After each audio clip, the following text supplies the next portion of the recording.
5వ తారీఖున వైఎస్ఆర్ కాంగ్రెస్ పార్టీ జగన్మోహన్ రెడ్డి గారు క్యాంప్ ఆఫీస్ దగ్గర ఏదైతే ఆ గార్డెన్ తగలబడిందో ఆ గార్డెన్ తగలబడిన దాని మీద వైఎస్ఆర్ కాంగ్రెస్ పార్టీ కంప్లైంట్ ఇవ్వడం జరిగింది.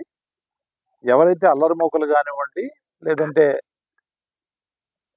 ఏ కారణం చేత అది తగలబెట్టారు, దాని కారకులు ఎవరు, ఎప్పుడు జరిగింది, ఎలా జరిగింది అనేది విచారణ చేసి దోషులను పట్టుకొని కఠినంగా శిక్షించాలి. ఎందుకంటే వైఎస్ఆర్ కాంగ్రెస్ పార్టీ అధినేత శ్రీ జగన్మోహన్ రెడ్డి గారు జెడ్ సెక్యూరిటీలో ఉన్నారు. నివాసం కూడా పక్కనే ఉంది, ఆఫీస్ అక్కడే ఉంది. రోజు వేలాది మంది, వేలాది మంది ఆ మీటింగ్ని బట్టి, సందర్భాన్ని బట్టి వైఎస్ఆర్ కాంగ్రెస్ పార్టీ ఆఫీస్కి రావడం జరుగుతూ ఉంటుంది. సందర్శకులు, నాయకులు, కార్యకర్తలు. ఇట్లాంటి సంఘటనలు జరగడం వల్ల అది ప్రమాదకరం, వచ్చేవాళ్ళందరూ కూడా భయభ్రాంతులకు గురవుతారు అని చెప్పి దాని మీద విచారణ చేసి తగిన చర్యలు తీసుకోవాలి, దోషులను పట్టుకోవాలి, వాళ్ళని శిక్షించాలని చెప్పడం జరిగింది. కేసు ఫైల్ చేశారు. Case number 62/2025 under section 326 BNS మీద కేసు ఫైల్ చేయడం జరిగింది. ఫైల్ చేసి తర్వాత మళ్ళీ ఒక నోటీస్ ఇవ్వడం జరిగింది. ఆ నోటీస్కి 7th ఇచ్చారు.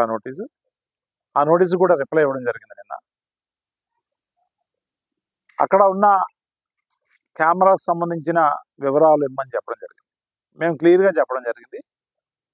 గత ప్రభుత్వంలో జగన్మోహన్ రెడ్డి గారు సీఎంగా ఉన్నప్పుడు అక్కడ సర్విలెన్స్ అంటే సీసీ కెమెరాలు ఏర్పాటు చేయడం, సెక్యూరిటీ ఏర్పాటు చేయడం, చెక్ పోస్టులు ఏర్పాటు చేయడం, కంప్లీట్గా అక్కడ వాచ్ ఉండేది.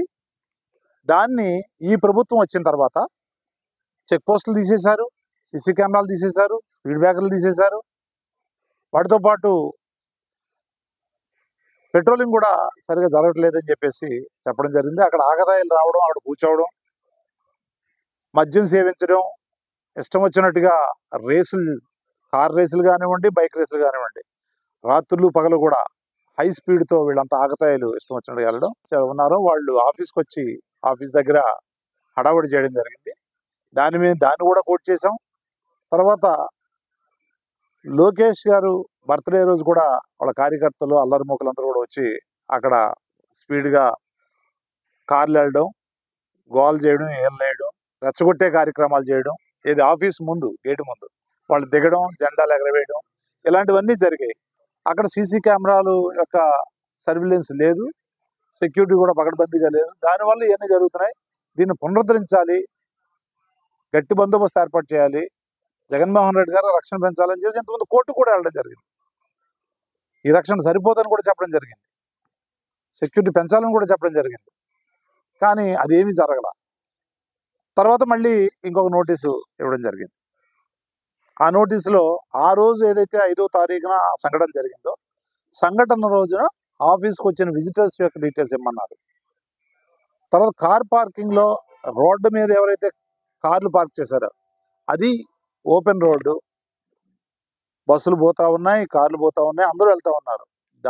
అక్కడ పార్క్ చేసిన కార్లు వివరాలు అడిగారు. రెండోది మళ్ళీ ముందు ఏదైతే అడిగారో అదేవిధంగా ఆ సీసీ కెమెరాల యొక్క ఫుటేజ్ కావాలని అడిగారు.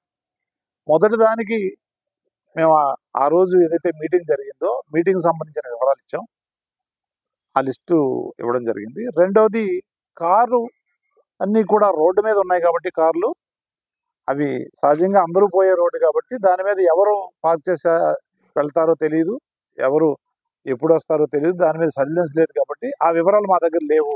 అది పబ్లిక్ రోడ్డు కాబట్టి మాకు సంబంధం లేని విషయం కాబట్టి మా దగ్గర లేవని చెప్పడం జరిగింది. గత గవర్నమెంట్లో పెట్టిన సీసీ కెమెరాలు దానికి సంబంధించిన ఏవైతే ఉన్నాయో అవన్నీ కూడా ఈ గవర్నమెంట్ వచ్చిన తర్వాత వాటిని అన్నీ తీసుకెళ్ళిపోవడం జరిగింది. అయితే అక్కడ కెమెరా మాత్రం ఉంది. దానికి సంబంధించిన కనెక్షన్స్ కానివ్వండి అవన్నీ తీసుకుపోవడం జరిగింది. యాక్చువల్గా జగన్మోహన్ రెడ్డి గారు మాజీ ముఖ్యమంత్రి వర్యులు, అక్కడ కట్టుదిట్టమైన ఏర్పాట్లు ఉండాలి, సర్విలెన్స్ ఉండాలి, సెక్యూరిటీ ఉండాలి, కంటిన్యూగా పెట్రోలింగ్ ఉండాలి. ఇవన్నీ లేకుండా ఇప్పుడు మళ్ళీ మేము చెప్పిన తర్వాత కూడా మళ్ళీ ఆర్టిస్ట్ కావాలి, ఫుటేజ్ కావాలంటే ఎక్కడి నుంచి వస్తుంది? మా దగ్గర సర్విలెన్స్ యొక్క ఫుటేజ్ కానివ్వండి, సీసీ కెమెరాలు కానివ్వండి లేవని చెప్పడం జరిగింది. అయితే రెండో నోటీస్ ఇచ్చినప్పుడు మొదటి నోటీస్ ఇచ్చిన తర్వాత సీసీ కెమెరాలను పోలీసు వారే అక్కడ ఆఫీస్ ముందు 2 కెమెరాలు పెట్టారు.